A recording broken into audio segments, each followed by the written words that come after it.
Mit navn er Dr. Leo Lummerkrog.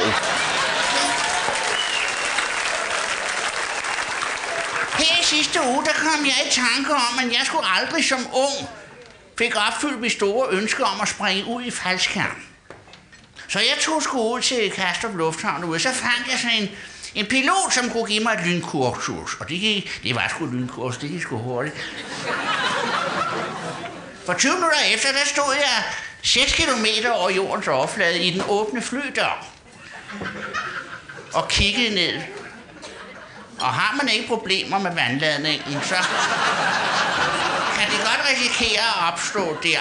Men jeg snørrede mig, og jeg sprang sgu. Jeg gjorde det. Men nu skal man ikke tro, det er ligesom på tv. Det er det ikke. På tv, der ligger de der i formationer og holder hinanden i fingerspidserne og drejer rundt og svæver. Sådan er det ikke. Det går lige ned. Og det går stærkt. Så i løbet af 0,2, der var jeg sgu allerede nede i den kritiske zone, som det hedder. Det er altså der, hvor det er tidspunktet, man skal udløse sin faldskærm. Det kan godt være, at jeg ikke har hørt ordentligt efter. Jeg kunne sgu ikke finde den der dibedut, man skal udløse med. Det er jo ikke så godt, for jeg mener 30 sekunder efter, så lander vi. Men så sker der noget højst ejendommeligt. For nedefra, når jeg kigger ned, der kommer der sgu en mand den modsatte vej. Med fuld skrue på, det er lige før vi tørner sammen. Siger det så for sig. Jeg når lige akkurat at råbe efter ham. Undskyld, har de forstand på faldskærmer? Og kan I lige høre, han råber ned til mig. Nej, har de forstand på gaskomfurer?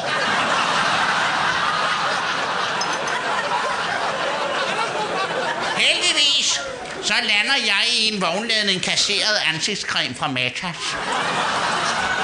Så jeg kommer ikke noget til. Det kommer fra det. Faktisk har jeg fået pænere hud.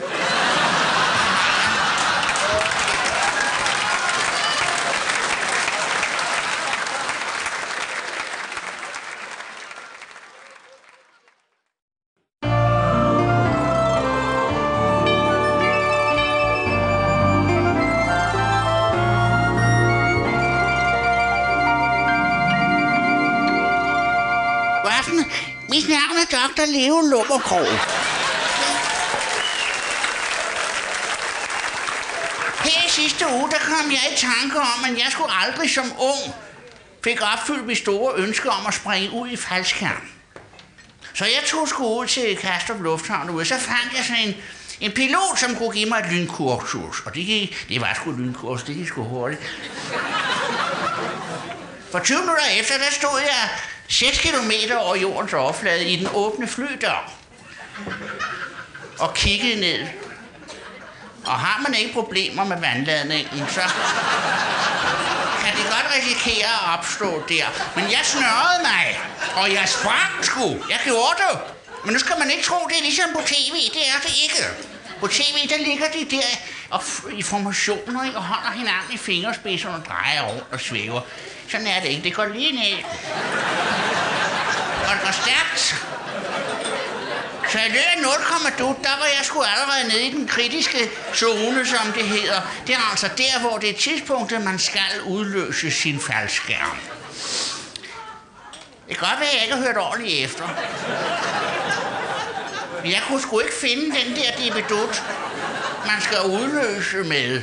Det er jo ikke så godt, for jeg mener 30 sekunder efter, så lander vi. Men så sker der noget højst ejendommeligt.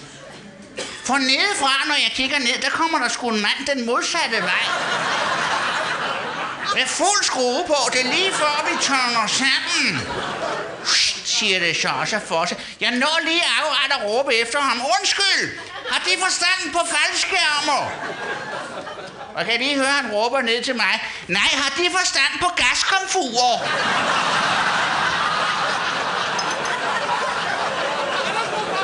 Heldigvis, så lander jeg i en vognladning kasseret ansigtscreme fra Matas.